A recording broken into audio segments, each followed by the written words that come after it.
Grimmhelm Legends presents an excerpt from A Fight in the Vial.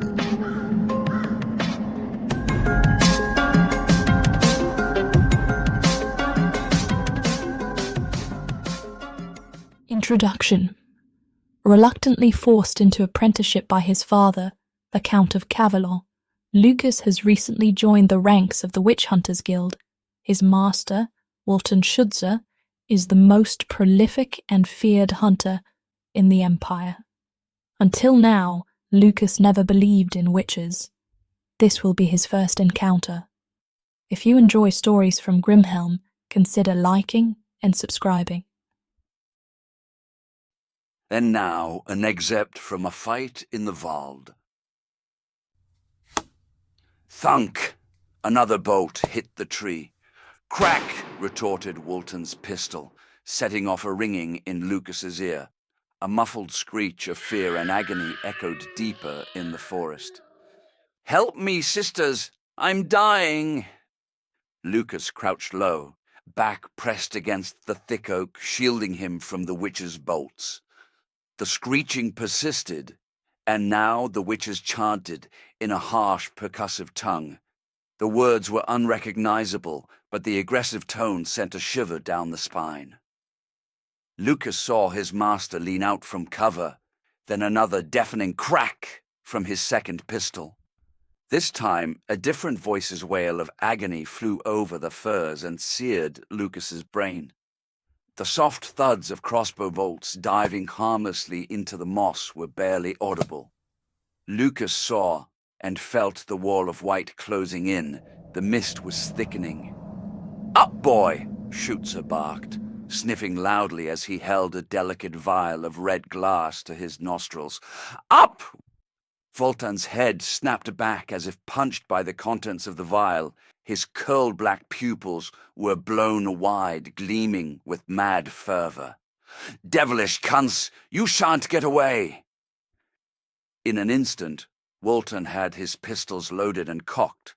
Stepping out from the cover of his tree, he said, "Come, boy!" and ran into the mist toward the wounded witches, still squawking for help and mercy. Lukas tried to stand, but his legs were unresponsive. He heard a chilling cry, followed by a few wet thuds, then gurgling, then silence. Lukas shimmed up the tree and got to his feet. All around him the forest began to wail. They're everywhere! Lukas held his sword out, shaking, ready to impale anyone who would blindly charge him from the mist.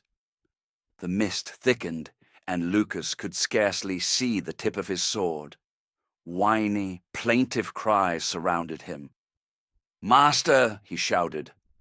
"Master! Master!" repeated the voices like bratty children. Lukas tried again. "Woltan! Woltan! Woltan!" The women's voices chorused. Lukas became vaguely aware of the hot liquid running down his leg. He began to pray silently. He didn't ask to be saved, only to be forgiven his sins. "The Lord will want this one," said a voice too close for comfort. "His youngling flesh will please him," said another. "Will he want him dead or alive and fighting?" "Alive and wriggling," said a third. "It depends on him. Lay down your weapon, sweet boy, and live." "Lay down your weapon and make love to us," said another. Some of the women laughed. "Yes, make love to us all." "You'll not have me," said Lukas. "Woltan!" he cried again. A branch cracked only a few feet away. Lukas swung. The sound of metal hitting metal reverberated, and shoving off Lukas's sword with his own, Woltan said, "It's me, you fool." Bolts hissed past, diving harmlessly into the mossy ground. "Come, boy, we press on," he said, grabbing Lukas by the shoulder. "To stay is to die." Lukas followed his master deeper into the mist. They ran full tilt, dodging trees and leaping over roots. Woltan was uncannily swift and agile for a man of his stature and age. Suddenly, the world came to a screeching halt. Everything slowed, and the forest, its witches, ferns, crows, and everything else came into icy focus. Though running, Lukas stared a decade into those milk cloud eyes and saw human death for the first time. He made an involuntary sound, like a low hum followed by a dry, throaty gulp. And though his legs wobbled and his body throbbed with fear, he kept pace. Soon, the other woman's body came into view, slumped over in a steaming crimson puddle. Lukas was not himself for a moment. It felt to him like an epoch. But for a mere instant he stood outside himself and saw the grisly scene from the impassive perspective of the trees, old and uncaring. These proceedings were nothing, and even that frightened creature, Lukas, whom he saw scuttling through the woods, running from doom to doom, meant no more than a falling leaf. Lukas laughed and wondered why he was following this strange killer deeper into this hellish wood.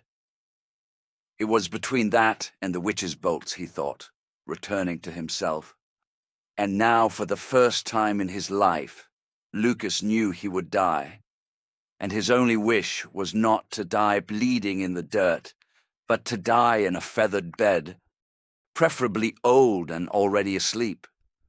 But not here, not now. And with those thoughts chasing him, Lukas, breathless, ran deeper into the misty forest, hot on the tail of the only person capable of protecting him from the evil he was witnessing. In that moment, Lukas, for the first time, loved Woltan, and running, whispered a solemn promise to God. "Dear God, let me live. Keep me safe today. Let me out of this infernal wood, and I promise I shall be the best apprentice he could ever want. Keep him alive, God. He is my only chance. I shall never, ever question his authority again. I shall do anything he asks, and I will worship you every second of every day. I shall become a hunter and executioner of these weird women. Please, God, I pray. I never thought... Cutting off the barrage of prayer, Lukas's boot clapped the surface of green-black water, and looking up, he saw marshy bog stretching out before him to either side. Panic lashed his fear-addled heart. He was trapped, and though he could no longer hear the shrill voices, he could feel evil creeping toward him from all angles. Lukas ran, a fine-gloved hand through his sweat-matted hair, and let out a pathetic sound, part yell, part grunt, part whimper. "Shut up," said a pensive voice. Lukas turned to see the tall figure of his master looking out over the murky water, as if willing himself to the other side. Woltan would know what to do. He would have a plan, thought Lukas, beaming at his master through tear-laden eyes. Right? "It would appear we're stuck," said Shutzer, frowning at the mist. Woltan said this as calmly as if he was stating that they'd be late for supper. Only a mere hint of annoyance and exhaustion crept into his voice. A beat passed before the words imprinted themselves on Lukas's mind and reawakened the panic Woltan's calming presence had vanished. "What will we do? They're coming," said Lukas. His master's expression darkened. "I expect not." He paused, listening to the thick silence. "They've stopped because they won't follow us to this place." And with his eyebrows twitching, he finished, "They dare not." Lukas followed the line of his master's gaze out across the black pool, and there, in the still water, he saw something most terrible.